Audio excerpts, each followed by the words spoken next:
ഒരു എംപിയുടെ വീട്ടിൽ രാത്രി അതിക്രമിച്ചു കയറി അക്രമം നടത്തുക, അതിന്റെ ദൃശ്യങ്ങൾ എംപിക്ക് തന്നെ ഉടനടി അയച്ചു കൊടുക്കുക, അക്രമ വിവരം കൃത്യസമയത്ത് അക്രമി തന്നെ പോലീസിനെ വിളിച്ചറിയിക്കുക.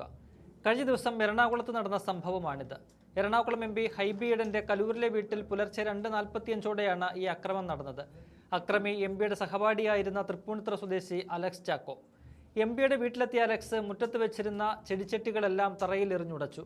സംഭവ സ്ഥലത്ത് നിന്ന് സെൽഫി എടുത്ത അലക്സ് അക്രമവിവരം പോലീസ് കൺട്രോൾ റൂമിൽ വിളിച്ച് അറിയിക്കുകയും ചെയ്തു. പോലീസിനെ വിളിച്ച് അലക്സ് പറഞ്ഞത് ഇങ്ങനെയാണ്: ഹൈബിയില്ലേ, ഇവിടുത്തെ എം പി, അവൻ്റെ വീട്ടിൽ ചെന്ന് ചെടിച്ചട്ടി നേരിട്ടടിച്ച് തകർത്തിട്ടുണ്ട്. നിങ്ങൾ കേസ് ചാർജ് ചെയ്യും.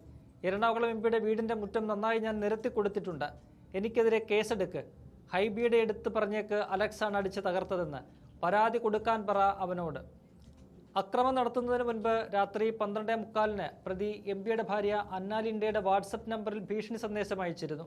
ഫോണിൽ വിളിച്ച് കൊല്ലുമെന്ന് ഭീഷണിപ്പെടുത്തുകയും ചെയ്തു. തൻ്റെ വീടിൻ്റെ ജപ്തി ഒഴിവാക്കാൻ ഇടപെടണമെന്ന് അലക്സ് നേരത്തെ ഹൈബിയോട് നിരന്തരം ആവശ്യപ്പെട്ടിരുന്നു. എന്നാൽ ബാങ്ക് നടപടികളിൽ ഇടപെടാനുള്ള പരിമിതി ചൂണ്ടിക്കാട്ടി ഹൈബി ഒഴിഞ്ഞുമാറി. ഇതിൽ പ്രകോപിതനായാണ് അലക്സ് അക്രമം നടത്തിയതെന്നാണ് വിവരം. ഇതിൽ രസകരമായ കാര്യം എന്തെന്ന് വെച്ചാൽ, അതിക്രമം നടത്തിയ വിവരം അക്രമി അപ്പോൾ തന്നെ വിളിച്ച് പറഞ്ഞെങ്കിലും രാവിലെ എം പിയുടെ ഭാര്യ അന്നാലിൻഡ പരാതി കൊടുത്തതിന് ശേഷമാണ് പോലീസ് സ്ഥലത്തെത്തിയത്. പാലാരിവട്ടം പോലീസ് പ്രതിയെ അറസ്റ്റ് ചെയ്തിട്ടുണ്ട്. എന്തായാലും അതിൻ്റെ ദൃശ്യങ്ങൾ കാണാം.